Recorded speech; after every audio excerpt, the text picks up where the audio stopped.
बाढ़ग्रस्त इलाकों का निरीक्षण करने पहुंचे भाजपा विधायक शंकर घोष को भारी विरोध और हमले का सामना करना पड़ा है। विधायक ने आरोप लगाया है कि घटनास्थल पर पहुंचने के बाद उन्हें निशाना बनाकर चप्पल फेंके गए। इतना ही नहीं, उनकी गाड़ी में भी तोड़फोड़ की गई।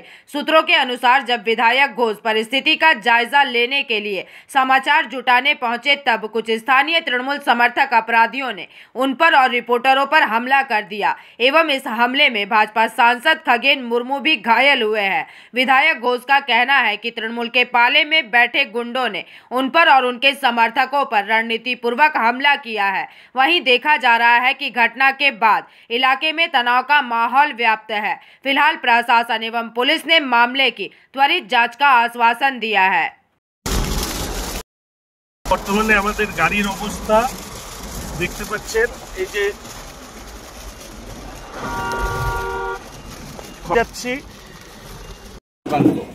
তৃণমূল আক্রান্ত করে তারা মানুষের পাশে কি বলবেন এই বিষয়ে? ঘটনাটা গতকাল থেকে কোনো একটা জায়গায় আপনারা দেখেছেন বিজেপির কোনো বিধায়ক বা সাংসদ সেখানে উদ্ধার কার্য ছিল বা অন্যান্য কাজে মানুষের পাশে ছিল। মানুষ যারা বিশেষ করে আপনজনকে হারাচ্ছে, যারা বিশেষ করে বাড়ি ঘর ভেঙে যারা সর্বস্ব হারিয়ে ফেলছে, সেই জায়গায় যদি যায় সাধারণ মানুষের একটা ক্ষোভ থাকাটা স্বাভাবিক।